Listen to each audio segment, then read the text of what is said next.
माँ के बगैर एक लड़की की कैसी ज़िंदगी होती है, ये कोई सोच भी नहीं सकता। माँ अपने आँचल में छुपा के रखती है और हर दम अपने दम के साथ रखती है। हर एक साँस के साथ उसकी बच्ची उसके साथ जुड़ी होती है। लेकिन जिसकी माँ नहीं होती, उसके दिल से पूछो क्या होता होगा उसका। इसी तरह से मेरी भी कहानी है।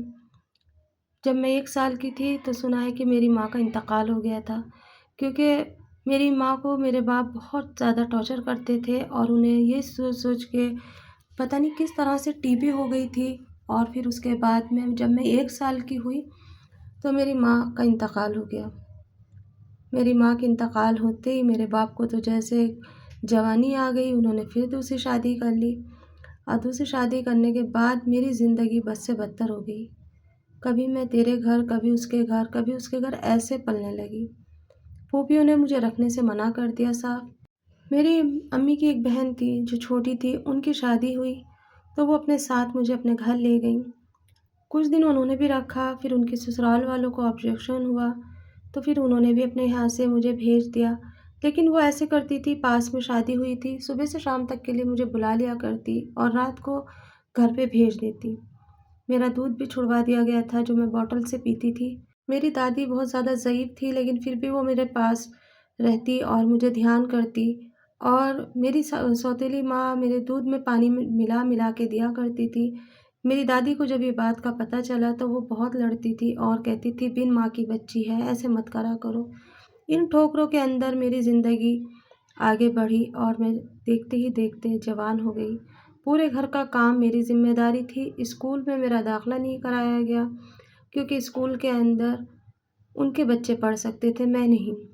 मेरे माँ-बाप ने ये कह दिया था कि इसको पढ़ा कर के क्या करेंगे? सौतेली माँ कब किसकी होती है? बस मेरे बाप जैसे-जैसे वो कहती थी वैसे मेरे पापा भी करते थे और इस तरह से मेरी पढ़ाई बिल्कुल भी नहीं हो पाई। ठोकरों में पलने की वजह से, लोगों के पास जाने की वजह से मैं भी अंदर से कुछ कड़वी-सी होती जा रही थी। मैं भी अंदर से एक जलस फ़ील करा करती थी जब मेरे सौतेले बहन-भाई अपनी माँ को चिपटते और मैं बर्तन धोते हुए उन्हें देखा करती कि मेरी माँ भी तो है, मुझे क्यों नहीं गले लगाती? लेकिन ये नहीं समझ में आता कि ये सौतेली है। सौतेली का और सगे का भेदभाव मुझे पता ही नहीं चलता था, क्योंकि मैंने माँ को अगर देखा होता तो शायद मेरे दिमाग में ये बात आती। अगर मेरी माँ मेरे साथ होती तो शायद मुझे पता चलता इस चीज़ का। लेकिन वो चीज़ें मेरे साथ गुज़री नहीं थी तो इसलिए मुझे पता नहीं था। बस ये लगता था कि मुझे क्यों नहीं ऐसे लेती है ये, मुझे क्यों नहीं इस तरह से प्यार करती, मैं बेटी हूँ इसलिए। उनके खुद के 2 बेटे और 1 बेटी थी, वो उन्हें प्यार करती और मुझे नहीं। पहले कपड़े उनके बच्चों के आते, बाद में मेरे आते। हर चीज़ पहले उनकी आती, बाद में मेरी आती, कभी आती तो कभी नहीं भी आती।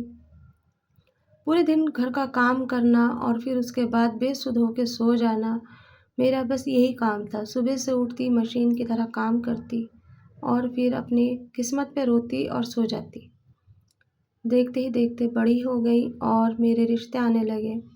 जहाँ से अच्छे रिश्ते आते तो मेरी माँ मना कर देती और कह देती कि वो ये सही नहीं है, वो सही नहीं है, उसका घर नहीं है। इस तरह से ना मेरे रिश्तों को छोड़ दिया गया। और फिर उसके बाद एक रिश्ता आया जिसकी वाइफ़ पहले ही मर चुकी थी और उसके बच्चा कोई भी नहीं था। उसका अपना खुद का घर था तो कहने लगी ये रिश्ता सही है, यहाँ पर शादी करेंगे। उसकी और मेरी उम्र में 15 साल का फ़र्क था। लेकिन मेरी सौतेली माँ ने मेरे बाप की आँखों पे ऐसी पट्टी बाँध दी थी कि मेरे बाप कहने लगे कि नहीं, इसका कारोबार भी है और घर भी है, ये सही है।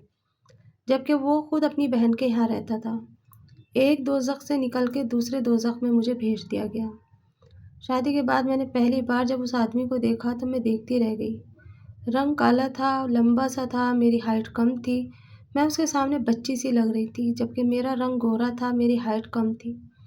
ना जोड़ था, ना संजोग था, फिर भी मुझे एक दूसरे से बाँध दिया गया। शादी के बाद में उसका रवैया मेरे साथ बहुत अलग रहता। वो मुझे एक एज वाली औरत की जैसे ट्रीट करने लगा।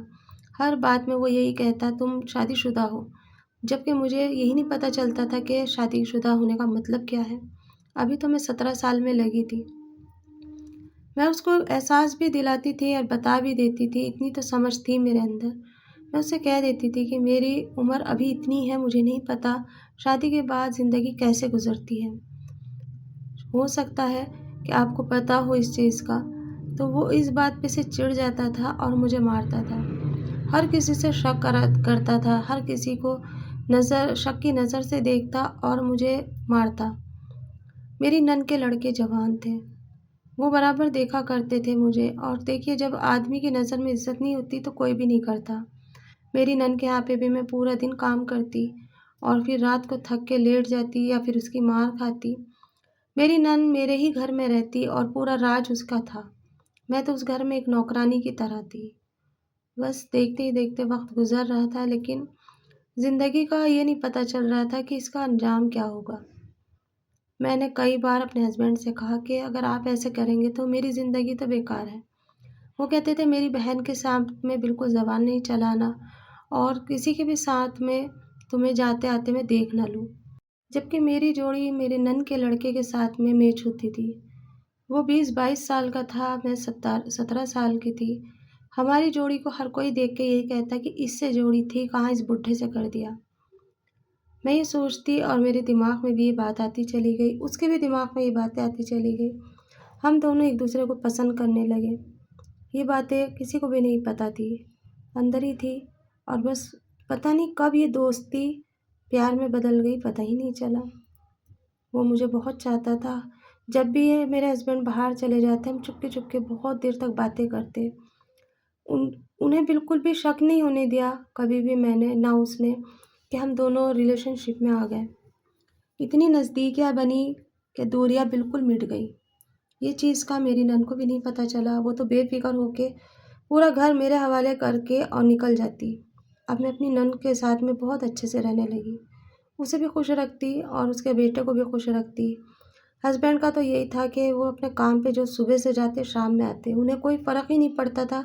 बस उन्हें ये पता था कि शादी हो गई है, खाना पक्का हुआ मिलेगा, कपड़े धुले हुए मिलेंगे, बस इससे आगे कुछ नहीं। ज़िंदगी हमारी इस तरह से गुज़रने लगी, मैं उसके साथ कभी-कभी बाहर भी जाने लगी। मेरी नंद भेज दिया करती थी अगर वो मैं कभी कहती ना कि अब मुझे ज़रा मार्केट जाना है, आप चलो, तो वो कह देती थी कि नहीं इसको ले जाओ साथ में। अब वो छोटा था, मतलब घर के अंदर छोटा था लेकिन ऐज में मुझसे बड़ा था। बस मैं उसके साथ में मार्केट का कह के, कपड़े का कह के काफ़ी देर घूमती, सिनेमा देखती, अपनी पसंद की चीज़ें खाती और अपनी ज़िंदगी में मैंने उसे अपने हस्बैंड का मर्तबा दे दिया। मैं उसे अपना हस्बैंड समझने लगी और बस ये दिल करता था किसी तरह से इससे मेरा पीछा छूट जाए और इससे मेरी शादी हो जाए, ताकि हम दोनों एक ही घर में सही तरीके से रहें। लेकिन ये मुमकिन नहीं था। बहुत पहरे लगे रहते थे, लेकिन कभी भी किसी को शक नहीं होता था इस चीज़ का कि हाँ, हमारे आपस में ये चीज़ें हैं। जब मेरे हस्बैंड चले जाते थे, 2-3 घंटे गुज़र जाते थे और मुझे ये लगता था अब वो काम पे हैं। मैं फ़ोन करके पूछ लेती थी, "आप काम पे पहुँच गए?" तो वो कह देते, "हाँ, मैं काम पर हूँ।" फिर उसके बाद मेरी नंद भी निकल जाया करती थी अपने आस-पड़ोस में मिलने, कभी अपनी बहनों से, कभी किसी से, मतलब उनका आपस में ऐसे ही चलता रहता था क्योंकि घर का सारा काम, सारी ज़िम्मेदारी मेरे ऊपर थी।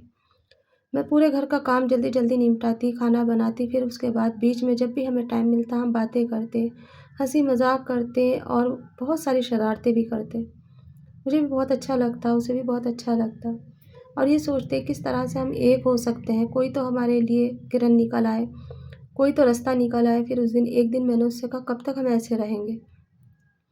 मैं तुम्हारे मामू के घर में हूँ और कैद हूँ, तुम्हारे मामू की तुम्हें सब चीज़ें, हरकतें को पता है।" वो कहने लगा, "मैं चाहता हूँ कि मेरी कहीं सही तरीके से जॉब लग जाए और मैं तुम्हें यहाँ से निकाल के ले जाऊँ, किसी को भी नहीं पता चलेगा।" मैंने कहा, "तुम अपनी मम्मी के बगैर रह सकते हो?" तो कहने लगा कि हाँ, कुछ टाइम मैं ऐसे रहूँगा, फिर उसके बाद में मम्मी को साथ में ले लेंगे। मैंने कहा, "वो कभी भी मुझे कबूल नहीं करेंगी क्योंकि मैं उनकी भावज हूँ।" कहने लगे कि ये ज़बरदस्ती के रिश्ते बनाए हुए हैं, तुम्हारी माँ ने ये भी नहीं देखा कि मामू में और तुम्हारी उम्र में कितना फ़र्क है और उसके बावजूद उन्होंने शादी कर दी। बस ये बात सुन के मैं भी चुप हो गई। सौतेली माँ तो आखिर सौतेली ही होती है। अगर मेरी माँ होती तो ज़रूर मेरा संजोग देखती, जोग देखती, फिर उसके बात करती। लड़का क्या था, वो तो एक बुरा आदमी था। उसकी हरकतें पूरी ऐसी थी जैसे कि कोई एक आदमी की पक्की-पिसी की होती है। उसे बिल्कुल एहसास नहीं था कि उसकी ज़िम्मेदारी कुछ और भी है। ऐसे में औरत ना भटके तो और क्या हो। जब आदमी उसे प्यार नहीं देगा, उसकी इज़्ज़त नहीं करेगा, तो फिर वो औरत कहाँ जाएगी? ऐसे ही भटकती हैं वो औरतें, जैसे मैं भटक गई थी। मेरी नंद को बिल्कुल भी एहसास नहीं था कि क्या हो रहा है घर के अंदर।